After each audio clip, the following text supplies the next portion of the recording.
Hello बच्चों, आइए इस प्रश्न को पढ़ते हैं। दिए गए ग्राफ में एक संधारित्र की कुल संचित ऊर्जा U तथा धारिता C का परिवर्तन प्रदर्शित है। संधारित्र की प्लेटों पर आवेश Q तथा प्लेटों के बीच में जो विभवांतर है V, उनमें से कौन सी राशि नियत रहती है। आइए इस प्रश्न की मुख्य अवधारणा की चर्चा करें। मुख्य अवधारणा अवधारणा मान लीजिए आपके पास में एक संधारित्र है इस तरीके से। इसके प्लेटों के ऊपर मान लीजिए Q आवेश है तथा इसकी जो धारिता है वो मान लीजिए C है। प्लेटों के बीच में जो विभवांतर है वो मान लीजिए V है। इस अवस्था में लिखते हैं यहाँ पे Q बराबर CV तथा संधारित्र के अंदर विद्युत क्षेत्र के रूप में संग्रहित जो ऊर्जा है वो हो जाएगी U बराबर, जब आवेश दिया हो तो Q का वर्ग भागे 2C, जब विभव दिया हो तो 1/2 CV का वर्ग।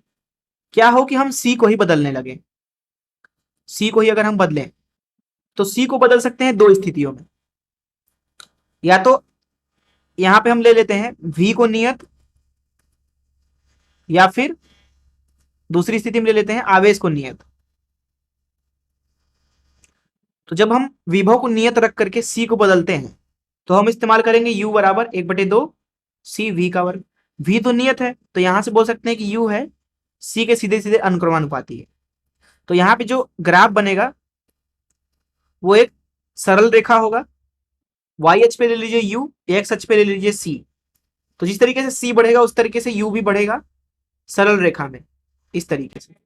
दूसरी स्थिति में Q लिया है तो Q जब नियत नियत है तो उसके लिए समीकरण इस्तेमाल करेंगे Q का वर्ग भागे 2C।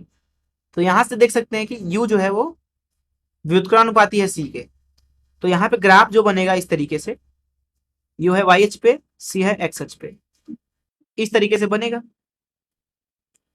तो इस मुख्य उदाहरण से चलिए प्रश्न को हल करते हैं।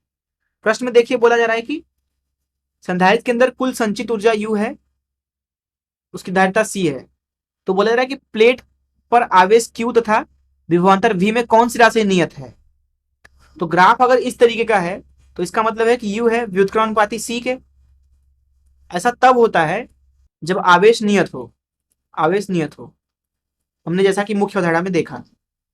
दूसरी वाली स्थिति बन रही है, इसलिए प्रश्न में पूछा जा रहा था कि Q और V में कौन सी राशि नियत है। तो Q नियत है, आवेश। मैं आशा करता हूं कि आपको इस प्रश्न का हल जरूर समझ में आया होगा। धन्यवाद।